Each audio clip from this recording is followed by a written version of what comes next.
Hi everyone, welcome back to my channel. So today we're out in the vegetable garden and I haven't been out here for almost a month now, except for just to have a quick look at a few things. Haven't actually done anything for about a month. So it's coming to the end of the season now. We're in autumn, so it's mid-October now and it's just starting to get cold. Everything's starting to die off. And so today's video is going to be all about collecting seeds from various different vegetables because I want to be as self-sufficient as I can. So I really need to start collecting and saving my own seeds. That way I won't have to buy any in the future, hopefully. That's the plan. So I'm going to go around and I've got lots of different things which have gone to seed, which I've left on purpose so that I can save the seeds. Obviously tomatoes and stuff like that, and the peppers, they're quite easy to save your seeds from. And there's a few other bits, onions, leeks, the sunflowers, marigolds. I've let them all go to seed as well, so I'm just going to go around. I will show you the veg garden as well because it's a bit of a mess at the moment.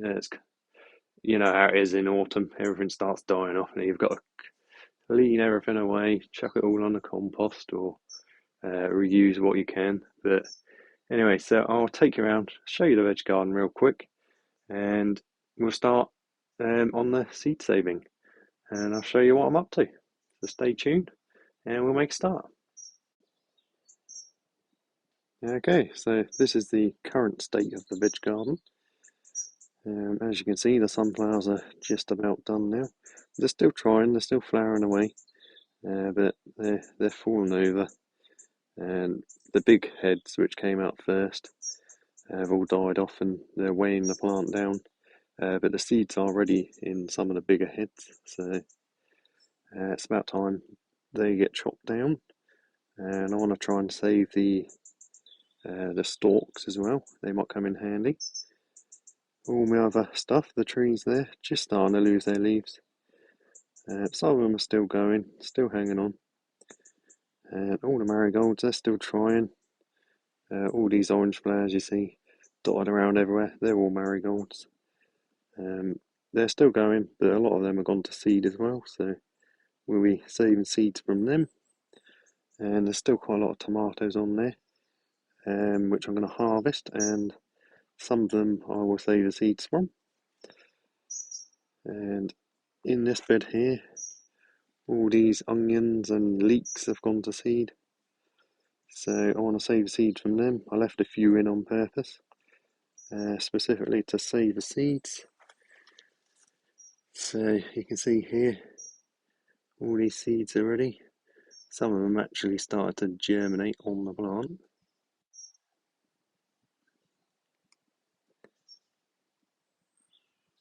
So them ones would be no good.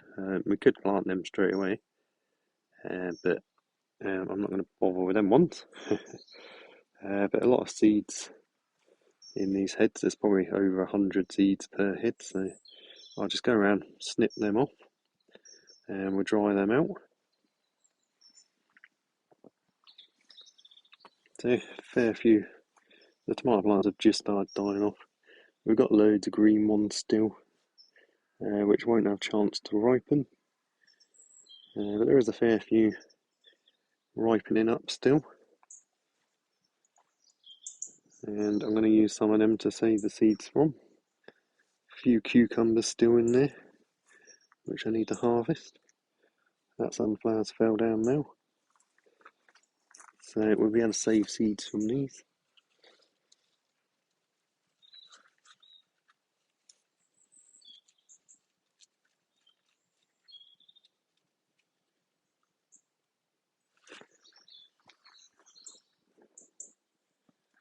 And still got some potatoes in the ground, so I will come back out here another day and harvest them.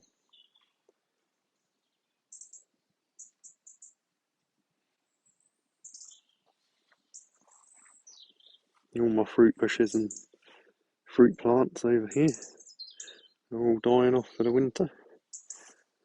Blueberry bushes turn red and it's starting to drop its leaves. This was a new addition this year, so that's done really well. And all the figs are starting to drop their leaves.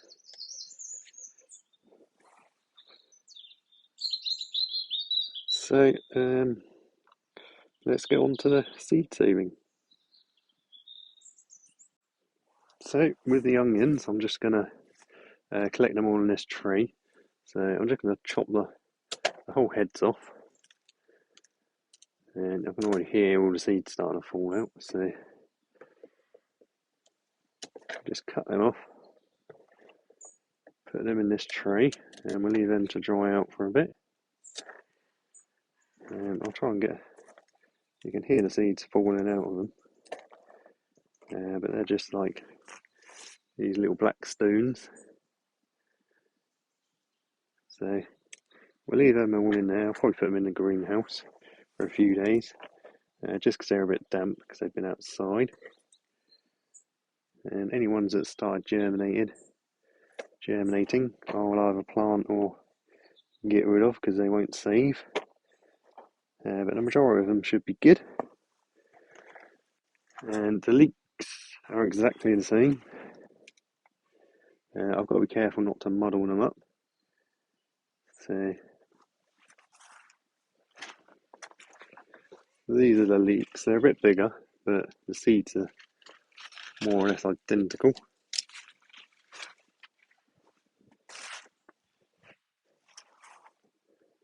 So that's a seed head from a leek. And if you just knock it, they should start falling out. So I've got to be careful not to muddle up the leeks and the onions. And with the sunflowers, I'm just going to cut the biggest head off. And the birds and wildlife can have all the other ones. This sunflower got to over 12 foot tall. And it had, at one point, well over 20 heads on it. It's still got loads. Even the little ones under here are still coming out. So I really want to get some seeds from this because I'm hoping it'll grow the same type of sunflower from the seeds. So with your sunflower seeds, so once the head's dried off and gone brown like this, you should be able to scrape these off. If they don't scrape off easily, that means it's not ready yet. But you get hundreds and hundreds of seeds per head, so I only need to keep one from this one, and I'll keep one from the other one as well.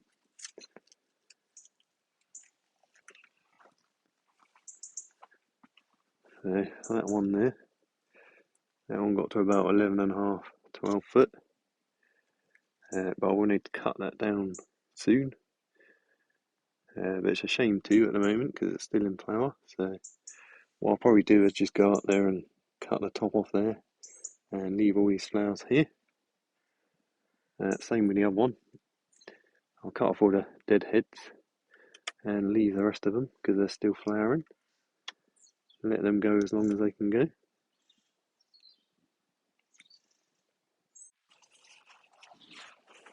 Okay, so I've just chopped the top off that.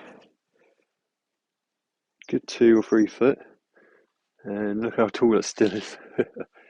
Still got plenty of flowers on it, so I'll leave that for now for any bees or whatever that might still be around. And try and save the seeds from this. I'll take the biggest head for seeds, and all the little ones I'm going to put on the bird tables and in for the chickens. So, didn't bring my snips back over. So that's the biggest head for that one. So we should get plenty of seeds out of that.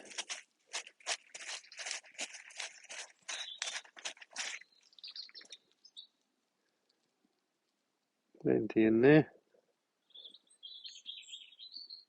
And with the tomatoes, I didn't do this on purpose, but if you just leave a few on there, let them go overripe, then they'll be perfect for your seeds.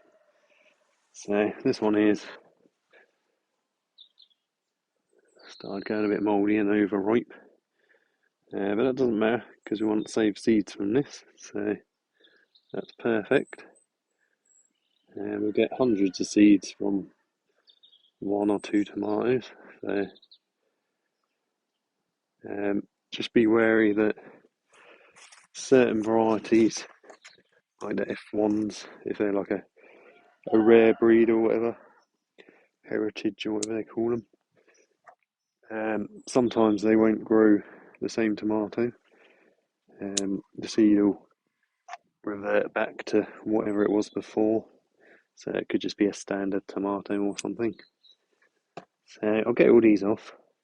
I'm not saving the seeds from all of these, but I'll get them all off because I want to get the plants out soon. I'm just cutting them off. You can pull them, but they tend to fall apart when they get to this stage, so just snipping them off. And then I'll take a few of the best ones to save seeds from. We'll either eat what we can, or they'll go to the animals, chickens, and stuff. Okay, so we're getting quite an assortment of seeds here, with sunflowers and the tomatoes. With the cucumbers, they're not actually ripe until they go yellowy like this. So these are a little dumpy variety. So you'll leave them on the vine until they go as ripe as you can. Same with the peppers. Even if they start going mouldy, it's fine. The seeds in there will be perfectly fine. I'll just open it up a little bit to show you. So all in there is your seeds for them.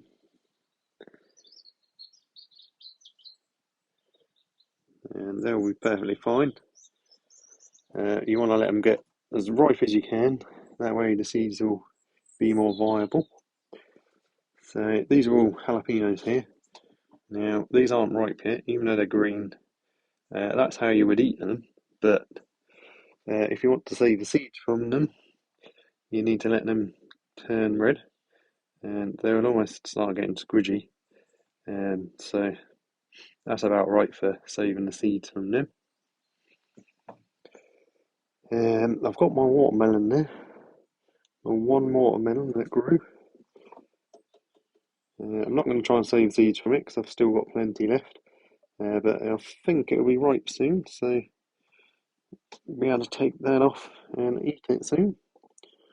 Hopefully, it's got quite big now. Did have it rested on that pot, but keeps wanting to fall off, so I'll just leave it there.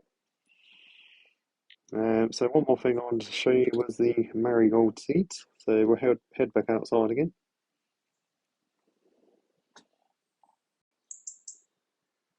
So these are all the marigolds that have grown here.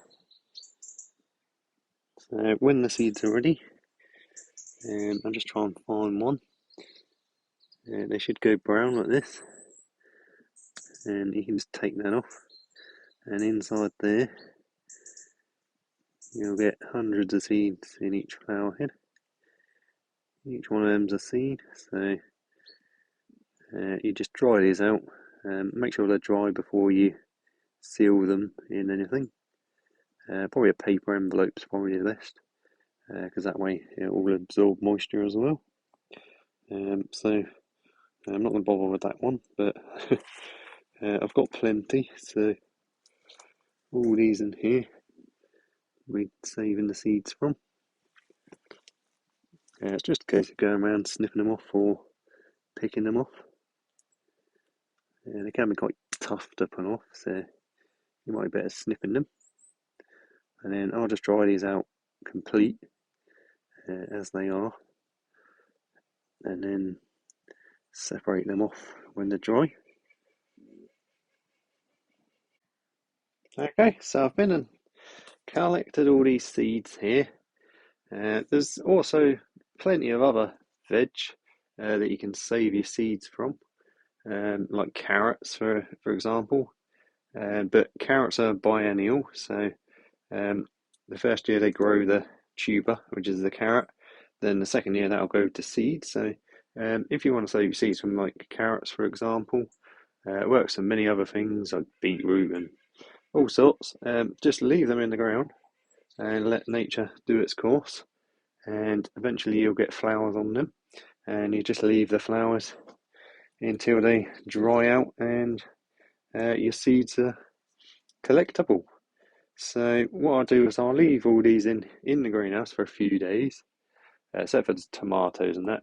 And I'll take these indoors, I'll squish them open, and I'll just spread the seeds across a plate, or you can do it on some tissue, and just leave them to dry out, and then collect them up and put them in an envelope or something.